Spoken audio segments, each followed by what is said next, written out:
बिस्मिल्लाहिर्रहमानिर्रहीम। मैं हूं टीचर मेहर इमाम, YouTube channel students for alpha academy से।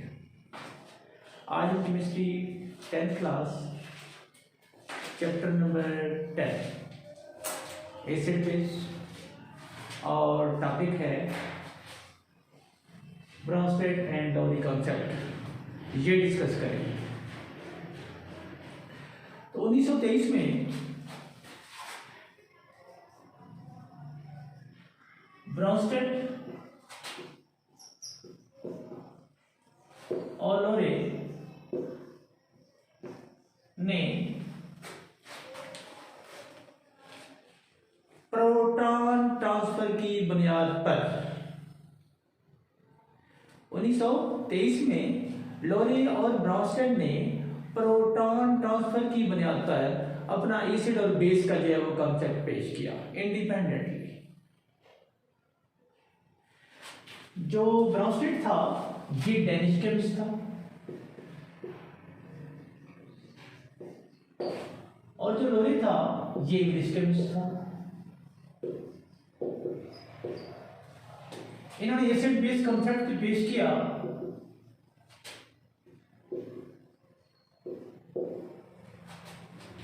इसकी जो बेसिस थी वो प्रोटॉन ट्रांसफर करती थी। इनके मुताबिक एसिड वो सब्सटेंस है जो प्रोटॉन किसी और सब्सटेंस को डोनेट करता है। जैसे सफिशी में मॉलिक्यूल भी हो सकता है और आयन भी हो सकता है। कैसा सब्सटेंस जो किसी और सब्सटेंस को प्रोटॉन डोनेट करता है उसको हम एसिड करते हैं।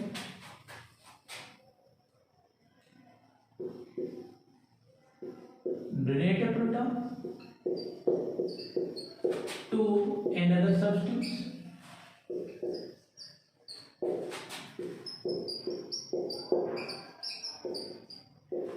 और जो बेस है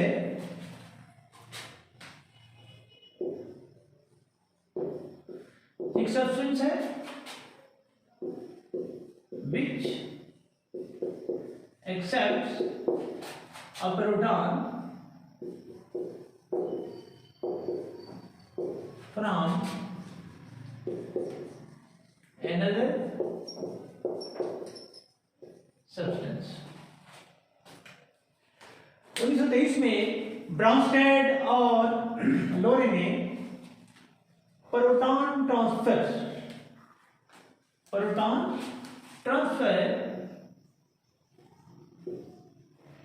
की बुनियाद पर अपना एसिड बेस कॉन्सेप्ट इंडिपेंडेंटली पेश किया। इसके मुताबिक एसिड वो सब्सटेंस है जो किसी और सब्सटेंस को प्रोटॉन डोनेट करता है, जबकि बेस वो सब्सटेंस है जो किसी और सब्सटेंस से प्रोटॉन जो है एक्सेप्ट करता है। आइए हम एग्जांपल से इन डेफिनेशंस को एसिड और बेस की इनको हम वेरीफाई करते हैं। फॉर एग्जांपल हम हाइड्रोक्लोरिक एसिड का एक सॉल्यूशन लेते हैं, अमोनिया का भी एक सॉल्यूशन लेते हैं। इसमें एक सॉल्यूशन जो है वो HCl का है और इसमें एक सॉल्यूशन जो है वो अमोनिया का है। इन दोनों को हम इंटरमिक्स कर देते हैं तो हमें क्या हासिल होता है, अमोनियम आयन और क्लोराइड आयन। प्रोटॉन का क्या कंसेप्ट है, हाइड्रोजन एटम जो है उसके वैलेंस शेल में एक ही इलेक्ट्रॉन होता है।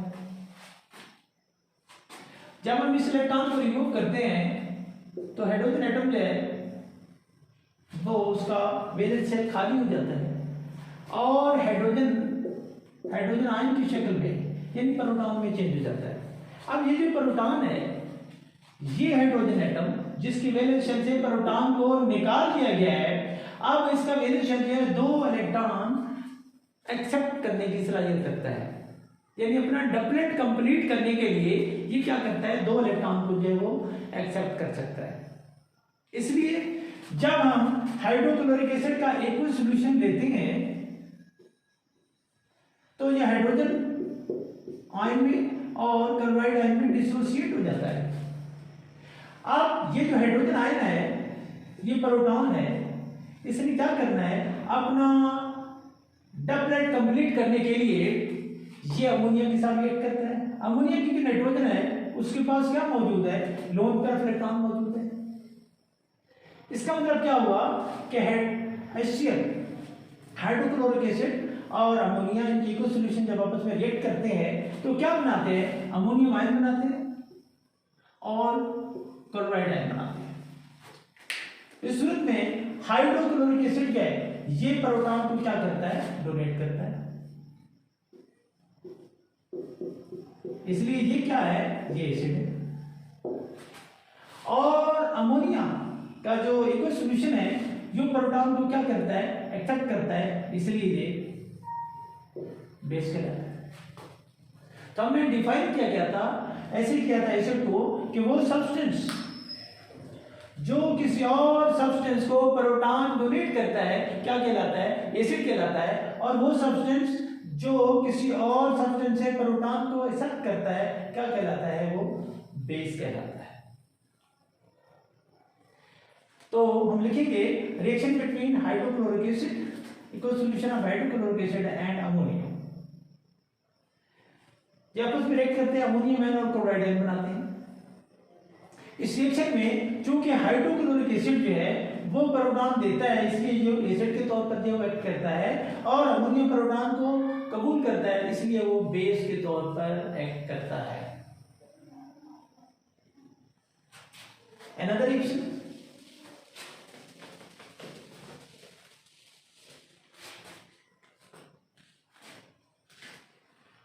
हाइड्रोक्लोरिक एसिड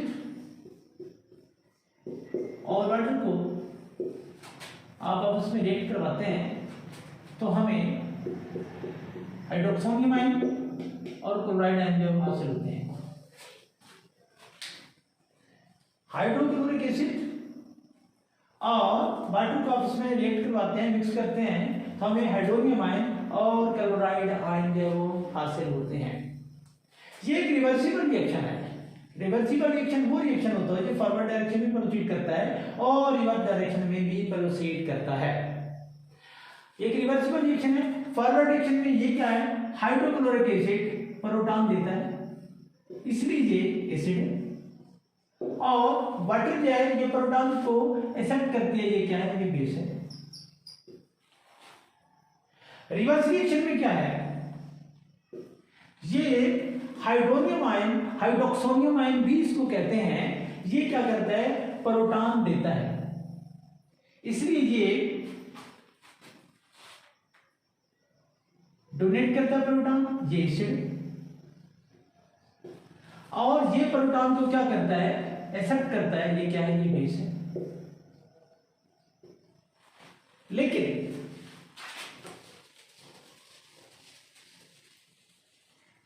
इसको हम कॉन्जुगेट एसिड भी कहेंगे और ये कॉन्जुगेट बेस है।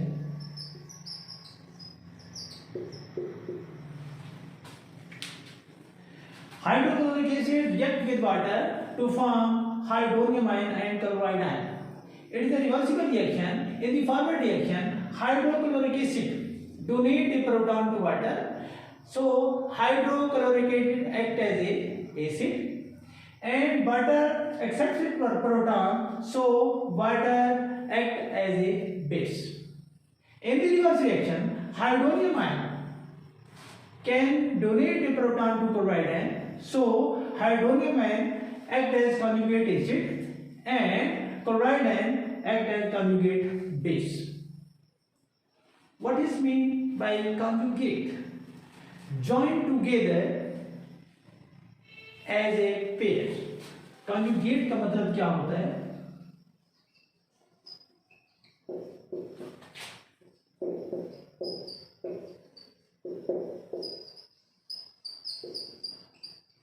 Join together as a pair.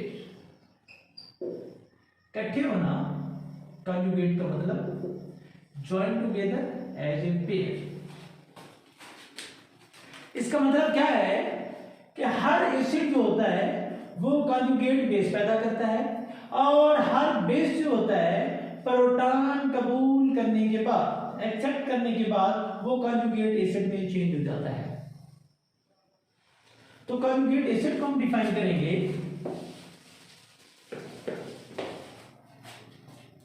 Conjugate acid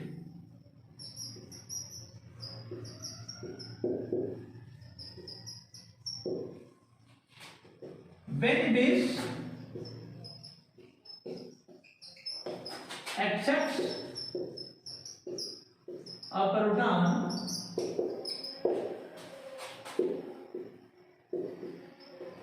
from an acid, it forms a conjugate acid। और कॉन्जुगेट बेस क्या है?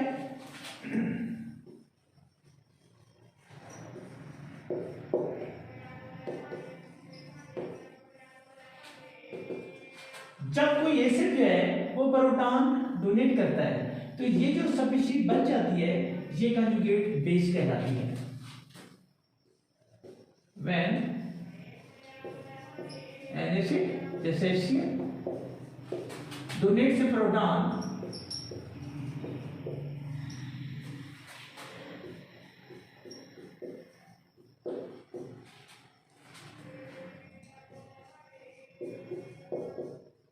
the species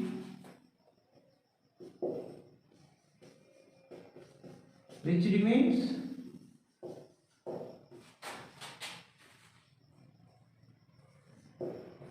in equilibrium forms a conjugate base। ये एग्जांपल दोबारा कोट कर सकते हैं। कॉन्जुगेट एसिड क्या है?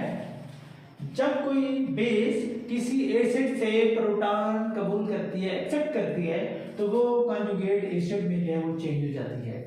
और जब कोई एसिड प्रोटॉन डोनेट करता है तो जो स्पीशीज रिमेन्स बाकी रह जाती है वो कॉन्जुगेट एसिड, कॉन्जुगेट बेस जो है वो बनाती है। तो 1923 में Bronsted Danish chemist and Lowry English chemist presented his theory of acid and base independently on the basis of proton transfers. An acid is a substance which donates a proton to another substance, and base is a substance which accepts a proton to another substance. इसके लिए हम example लेते हैं, hydrochloric acid का equal solution react with water, we get hydronium ion and chloride ion. In this reaction, hydrochloric acid donate the proton to water, so hydrochloric acid act as an acid and water accept the proton, it acts as a base. In the reverse reaction, hydroxonium ion donate the proton to chloride ion, so hydroxonium ion act as an acid and chloride ion act as a base. What is a conjugate base? When an acid donate a proton to a base, जैसे water, the base change form into conjugate acid. जब कोई acid base को proton donate करता है, जब कोई acid base को proton donate करता है, ये जो बेस होती है ये कॉन्जुगेट एसिड में तब्दील हो जाती है। और जब कोई एसिड जो है वो when an acid donate a proton and the remaining species forms conjugate base। इस कॉन्सेप्ट के मुताबिक इसका मतलब यह है कि हर एसिड जो होता है वो कंजुगेट बेस प्रोड्यूस करता है और हर बेस जो होती है वो कंजुगेट एसिड प्रोड्यूस करती है। According to this concept, every acid produce conjugate base and every base produce conjugate acid। According to Lowry Bronsted concept, इस कंसेप्ट के मुताबिक क्या होता है कि ये रिएक्शन उस वक्त हो सकता है, एक सब्सटेंस उस वक्त एसिड के तौर पर एक्ट कर सकता है, प्रोटॉन डोनर के तौर पर एक्ट कर सकता है, जब प्रोटॉन एक्सेप्टर के तौर पर कोई चीज बेस के तौर पर एक्ट कर रही है। According to this concept, a species or substance acts as acid, proton donor. Simultaneously, there should be presence another species to accept this proton. यानी एक सब्सटेंस जो है उस वक्त बेस के तौर पर एसिड के तौर पर जब एक्ट करता है, जब प्रोटॉन को एक्सेप्ट करने वाली कोई और स्पीशीज और सब्सटेंस जो है वो मौजूद। Now, we define amphoteric compound. इसको डिफाइन करने से पहले हम दो एग्जांपल्स लेते हैं और उससे एक्सप्लेन करते हैं कि एम्फोटेरिक कंपाउंड होते क्या हैं। मिसाल के तौर पे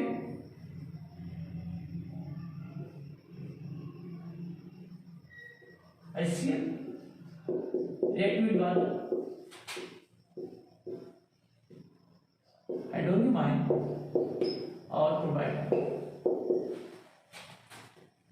जब हम वाटर के और हाइड्रोक्लोरिक एसिड और वाटर को रिएक्ट करवाते हैं तो हमें हाइड्रोनियम आयन और हाइड्रोक्साइड आयन हासिल होते हैं। इस रिएक्शन में हाइड्रोक्लोरिक एसिड वाटर को एक प्रोटॉन देता है, इसलिए ये एसिड है, और वाटर जो है प्रोटॉन को एक्सेप्ट करके ये बेस है। यानी इस रिएक्शन में जो वाटर है वो बेस के तौर पर जो है वो एक्ट कर रहा है। लेकिन इस रिएक्शन में देखिए वाटर अमोनिया के साथ रिएक्ट करता है,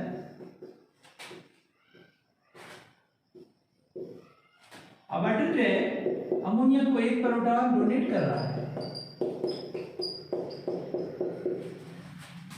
अब वाटर जो है वो एसिड के तौर पर एक्ट कर रहा है। तो हमने दो एग्जांपल ली जिसमें हमने वाटर को एक रिएक्शन में बेस के तौर पर जो है वो कहा है कि ये एक्ट कर रहा है, और दूसरे रिएक्शन में हमने ये कहा कि वाटर जो है वो एसिड के तौर पर एक्ट कर रहा है।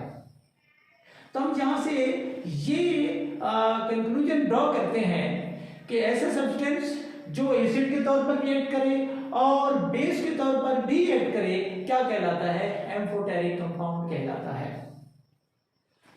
Hydrochloric acid and water react to form hydronium ion and chloride ion. In this reaction, hydrochloric acid donates proton to water, so water acts as a base. But in second reaction, water reacts with ammonia to form ammonium ion and hydroxide ion. In this reaction, water donates proton to ammonia, so water acts as a acid. The substance which acts as a base act as an acid is called amphoteric compound.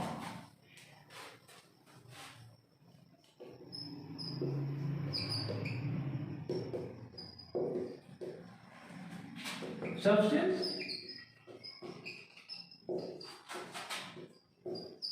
act as base as well as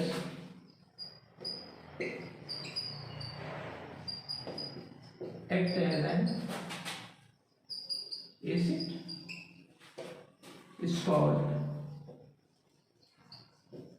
amphoteric compound. Now we discuss the limitation of this concept. Acid base concept जो दिया था L'Oreal ब्रांस्टेड ने, इसकी limitation जो है वो क्या है? अब इनकी बेस क्या है? प्रोटॉन ट्रांसफर है। Limitation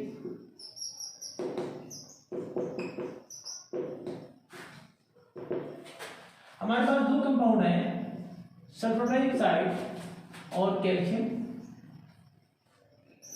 oxide.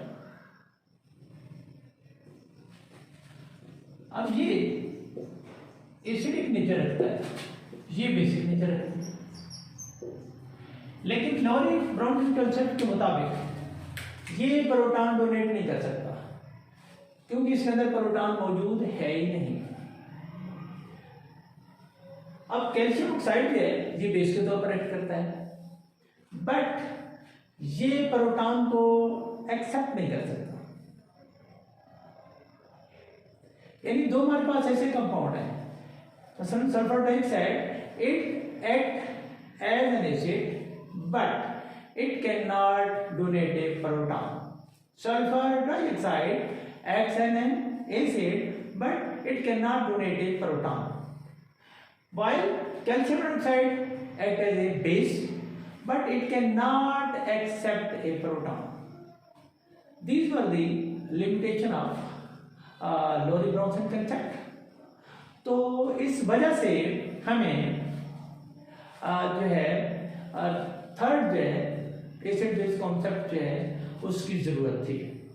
तो 1923 में जी.एन.ल्यूइस ने एसिड बेस कंसेप्ट पेश किया जिसमें इन लिमिटेशन को जो है वो दूर किया गया। ओके, अल्लाह हाफ़िज़।